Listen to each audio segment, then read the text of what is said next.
Bienvenue dans le 8h30 France Info. Deux invités en effet avec nous ce matin. Philippe Brun, député socialiste de l'Eure, et Zartocht Bakhtiari, maire Les Républicains de Neuilly-sur-Marne en Seine-Saint-Denis. Bonjour messieurs. Bonjour. Emmanuel Macron va donc donner à 13h tout à l'heure depuis Nouméa en Nouvelle-Calédonie une interview dans les journaux de TF1 et France 2. Vous allez nous dire évidemment ce que vous attendez du chef de l'État, quelle réponse vous attendez du président de la République après les émeutes du début du mois que vous avez chacun vécu dans votre territoire. D'abord, j'aimerais qu'on aborde avec Jean-François Aquili la colère partie de Marseille au sein de la police nationale. Avant un éventuel procès, un policier n'a pas sa place en prison. C'est ce que dit aujourd'hui Frédéric Vaux, le patron de la police nationale dans Le Parisien. Il conteste le placement en détention provisoire d'un fonctionnaire de la BAC mis en examen. Est-ce que vous êtes d'accord avec lui, Philippe Brun ? Écoutez, ce qui se passe, c'est que la haute hiérarchie policière s'est d'abord défaussée sur ses agents de terrain. Et las de s'être défaussée sur ses agents de terrain, elle se défausse aujourd'hui sur la justice.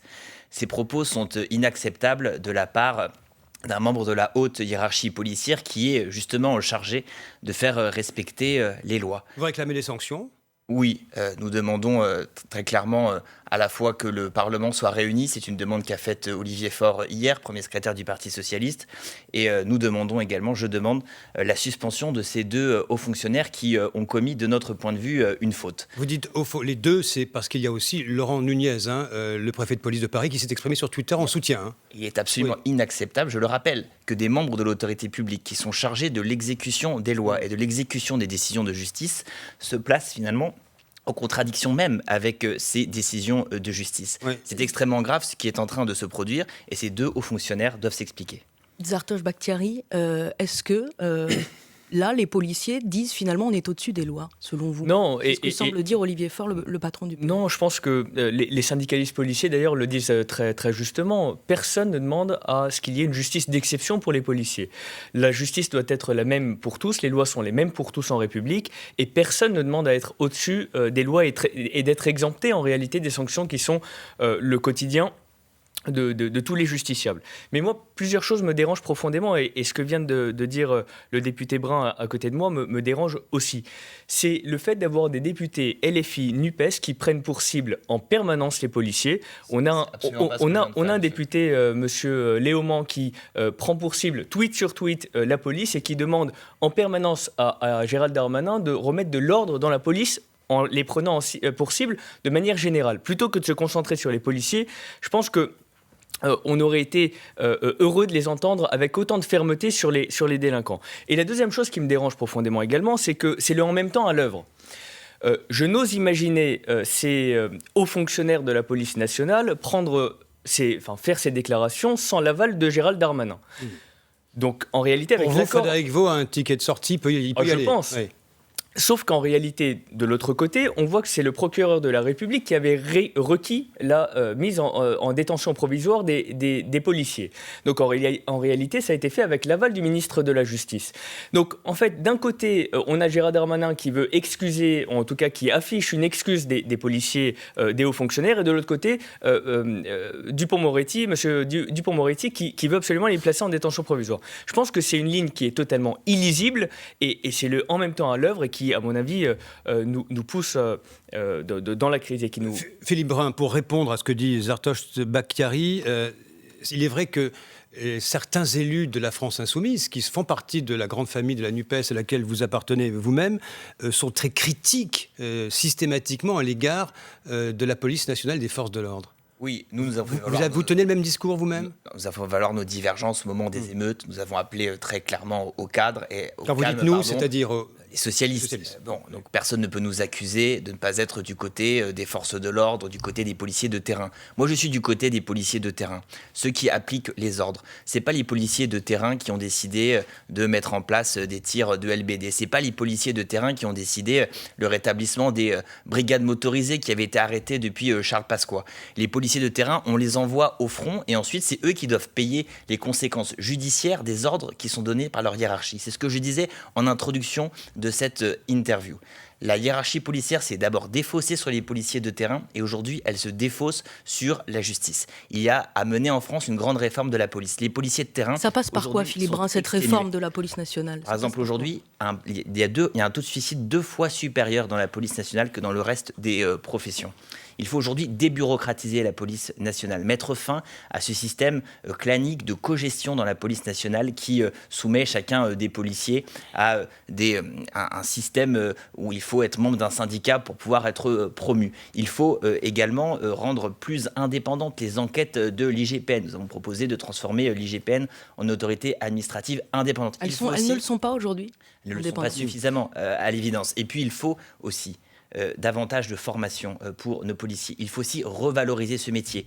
On ne dit pas suffisamment à quel point aujourd'hui nos policiers, nos gendarmes sont mal payés par rapport aux risques qu'ils prennent pour leur vie. Nous tenons finalement un discours extrêmement équilibré, un discours pour rétablir dans notre pays une culture du respect. Cette culture doit se faire des deux côtés. Pour s'inscrire dans ce que dit à l'instant Philippe Brun, deux questions doubles. Est-ce que vous êtes d'accord avec cette idée selon laquelle il faudrait donner plus de formation, plus de moyens aux policiers? Et est-ce que vous réclamez des sanctions à l'endroit de Philippe Vaux et de Laurent Nunez? Non, je ne demande pas de sanctions envers qui que ce soit. Je déplore simplement ce double discours du gouvernement qui d'un côté excuse et de l'autre côté veut être plus ferme. Mais je pense qu'effectivement, il faut renforcer la formation de nos policiers, qui le demandent d'ailleurs. Mais bien sûr, et les syndicats policiers le demandent. Donc en réalité, il n'y a rien de mal à le dire.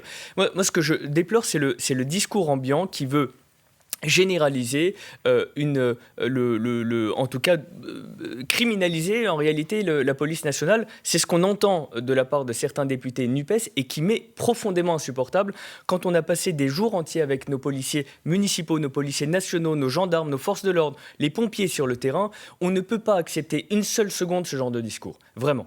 Zartosht Bakhtiari, Philippe Brun, on reste ensemble. Vous allez nous dire ce que vous attendez du chef de l'État pour répondre à la crise de début juillet, pour répondre aux émeutes qu'on a connues un peu partout en France au début du mois. C'est juste après le fil info de 8h40. Diane Ferchit.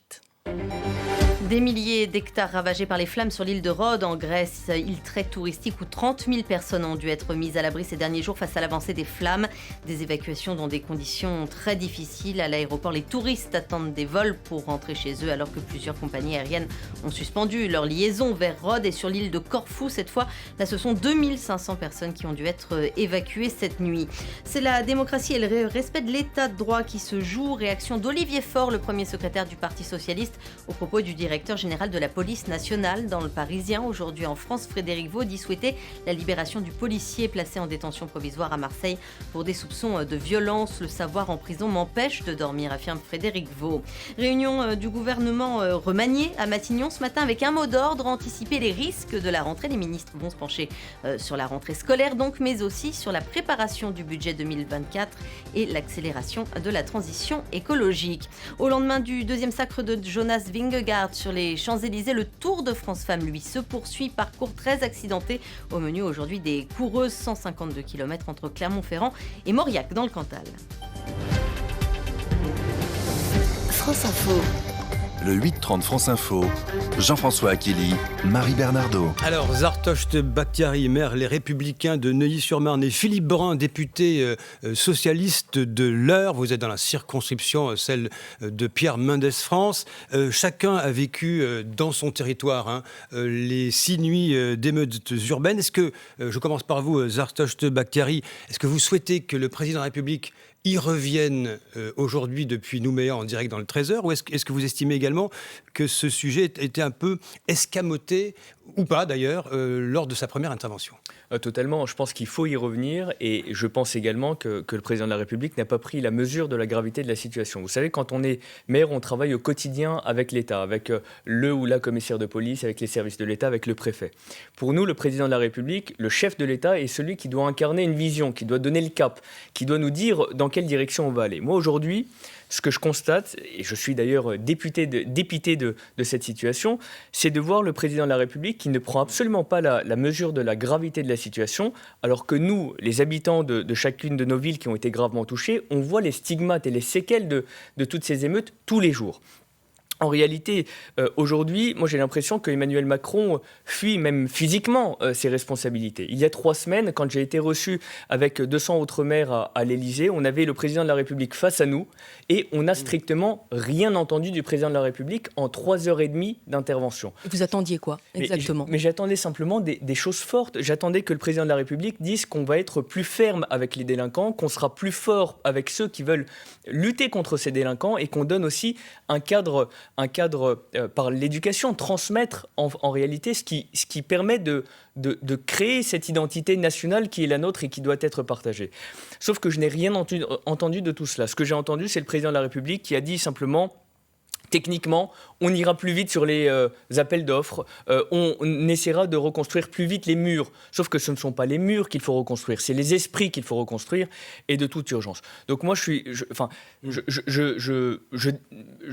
n'attends en réalité pas grand-chose du président de la République parce que je sais qu'il ne donnera pas les solutions fortes qui sont nécessaires. Et vous, Philippe Brun, vos attentes de cette interview présidentielle, des décisions qui peuvent découler au plus haut niveau de l'État après ce qui s'est produit? Aujourd'hui, le pays va mal. La société n'a jamais été aussi divisée, aussi archipélisée. On attend du président de la République un discours qui rassemble et pas un discours qui nous divise. Oui, il y a aujourd'hui des problèmes dans nos quartiers populaires en France. Il y a le blocage de l'ascenseur social. Mais il y a aussi, oui, des difficultés d'éducation envers un certain nombre de jeunes. Ils sont minoritaires. Car moi, je veux rappeler que les émeutes, c'est 20-25 personnes qui mettent le bazar dans un quartier où il y a 3500-4000 personnes. Et il faut le rappeler. Moi, je suis favorable à ce que l'on crée une école des parents. École des parents, c'est-à-dire c'est-à-dire qu'on mette en place des stages d'accompagnement de la parentalité pour les parents qui sont défaillants. Aujourd'hui, il y a 65% des parents qui disent qu'ils sont en difficulté dans leur mission d'éducation de leurs enfants. Et je crois qu'un certain nombre de parents, aujourd'hui, sont perdus. Plutôt qu'une punition, alors. Plutôt qu'une punition, cela me semble plus efficace. Ensuite, je crois qu'il y a d'autres sujets sur lesquels le président de la République est attendu, et notamment la situation sociale du pays. Faut-il ici rappeler que les prix de l'électricité ont augmenté de 31% en 18 mois. Ils vont augmenter encore de 10% au 1er août. Que les prix alimentaires augmentent de 15% chaque mois depuis le mois de janvier. Et qu'aujourd'hui, 40% des Français ne peuvent pas partir en vacances. Le président de la République, il est attendu sur ces sujets sociaux et pas seulement sur la sécurité. Et moi, je vais vous le dire, j'étais ce week-end dans ma circonscription dans l'Eure à Louviers et les gens n'ont pas arrêté de me parler de cela. À quel point ils n'avaient plus assez aujourd'hui pour vivre avec l'augmentation des prix. Et le gouvernement aujourd'hui augmente les prix de l'électricité au moment où on attend de lui, au contraire, de l'apaisement et de l'aide pour que les Français puissent partir en vacances. Justement, à ce sujet, vous êtes élu d'un territoire, et vous venez de le rappeler, qui est à la fois rural et périurbain. Vous avez mentionné Louviers. Comment expliquer, comment vous analysez le fait qu'il y ait eu là aussi des émeutes, des incidents? Bon, alors, il y a des explications sociales, mais je crois qu'on ne peut pas tout expliquer socialement. Il y a aussi parfois des comportements déviants et on ne peut qualifier de mouvement social des comportements qui sont essentiellement nihilistes. En tout cas, c'est ce que j'ai vécu chez moi. Chez moi, il n'y a pas de problème entre la police et la population. Là où il y a eu le plus d'ailleurs d'échauffourées, c'était à Gaillon, dans ma circonscription, où on est en zone gendarmerie. Donc si vous voulez, c'est pas les doctrines, tout le débat d'ailleurs qu'il y a sur le maintien de l'ordre et les manières de faire différentes entre gendarmerie et police. Là, on n'a pas le problème. Donc je crois qu'il y a à la fois un sentiment de déclassement, un blocage de l'ascenseur social et je le dis aussi, une faillite d'éducation. Et là encore, je crois que la gauche doit porter l'idée que l'on doit se soumettre chacun à des règles communes et c'est la raison pour laquelle je fais cette proposition d'école des parents. Sartosh Bakhtiari, vous qui avez vu brûler on va dire le parc automobile de la police municipale et autres bâtisses de Neuilly-sur-Marne, il y a des solutions qui vous paraissent évidentes en tant qu'élu local, en tant que maire? Alors, encore une fois, je pense qu'il faut agir sur 3 piliers. Être plus ferme avec les délinquants, ça passe par quoi? Ça passe par des peines fortes et qui sont exécutées pour les personnes qui sont en situation de commettre ce genre de faits. Envoyer un message fort, clair et net aux personnes qui sont délinquantes en disant que la main de la justice ne tremblera pas. Il faut responsabiliser les parents. Par contre, je ne pense pas qu'il faut une école des parents. Enfin, pour moi, c'est encore tombé... Pas d'accord avec votre voisin. Pas du tout. Je pense que c'est encore dans la culture de l'excuse, de la justification. Mais responsabiliser, ça veut dire quoi? Ça passe par quoi très concrètement? Ça passe par des sanctions. Moi, quand j'ai un parent, j'étais... C'est la double peine peut-être c'est pas la double peine. Vous savez, quand un parent est dépassé par son enfant, c'est la société qui trinque. C'est nous tous qui allons devoir payer pour les faits et les actes commis par une poignée de personnes. Mais dans ce cas-là, en fait, si le parent est dépassé par cet enfant doit être placé en centre de redressement, qu'il soit redressé et qu'il soit rendu dans sa famille. Mais je ne vois pas pourquoi est-ce que ce serait à toute la société de payer 3 fois, parce qu'en réalité, le Français qui n'a rien fait, il paye une fois avec ses impôts les services publics. Il paye une deuxième fois l'arrêt des services publics, parce que dans ma ville, pendant 4-5 mois, il va ne plus y avoir de médiathèque, les services publics vont être abîmés, et une troisième fois pour les reconstruire. Mais Donc, attendez, c'est comme pollueur-payeur, vous voulez faire casseur-payeur, vous voulez quoi? C'est Absolument. les allocations Mais familiales, quelle est l'idée? pour moi, c'est du bon sens. Celui qui commet un acte, il doit simplement le réparer. Aujourd'hui, quand on regarde les peines pénales, Mais là, vous parlez de leurs parents. Ce ne sont mais pas leurs parents qui ont doivent commis les- être responsabilisés. Donc effectivement, Mais en payant des amendes je pense qu'ils doivent payer des amendes également, puisqu'ils ont la charge de cet enfant. Sinon, cet enfant doit être placé en centre de redressement. Aujourd'hui, les sanctions pénales, elles vont qu'à un maximum de 75 000 € d'amende pour celui qui commet ce genre d'acte. Sauf que dans ma ville, j'en ai pour 2 millions d'euros de dégâts. Qui va payer? Ce sont les Français qui n'ont rien demandé à personne qui vont devoir être mis à contribution. Et ce ras-le-bol-là, il faut l'entendre. Donc je pense qu'il y a cet axe-là qui est très fort et il faut vraiment... Oui, il faut Pardon, oui, je pense qu'il faut une vraie fermeté pour les délinquants. fermeté. Vous dites en conclusion tous les deux rapidement, je commence par vous, Philippe Brun, on ne peut pas laisser ce qui s'est passé sans réponse en fait. Non. Absolument. Le président de la République a donné l'impression de vouloir enjamber la séquence. Et le remaniement qu'il nous a présenté n'est pas à la hauteur des enjeux.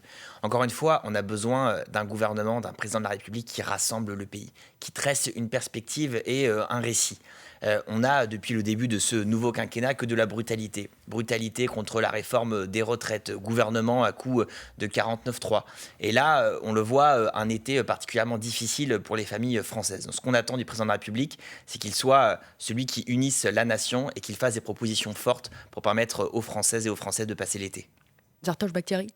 Pour moi, ce qu'on a vécu, c'est c'est un des symptômes d'un mal profond qui ronge la France dans tous ses territoires, qu'ils soient ruraux ou urbains. En réalité, je pense qu'il faut arriver à une conclusion très simple, c'est qu'on a affaire à des personnes qui veulent imposer leurs lois dans tous nos territoires, et il faut simplement que force revienne à la loi, qu'on puisse assurer l'autorité de l'État, qu'on puisse assurer un message fort envers les délinquants et qu'on puisse aussi faire nation et apprendre ce que c'est que faire nation dans nos écoles à tous les enfants de la République. Et nous verrons bien ce qui sera annoncé dans le journal de 13h, Marie. Avec Oui. Emmanuel Macron qui répond donc à TF1 et à France 2, à suivre évidemment sur France Info, également en direct. Zartosh Bakhtiari, maire Les Républicains de Neuilly-sur-Marne en Seine-Saint-Denis, Philippe Brun, député socialiste de l'Eure. Merci d'avoir accepté l'invitation du 8h30 France Info.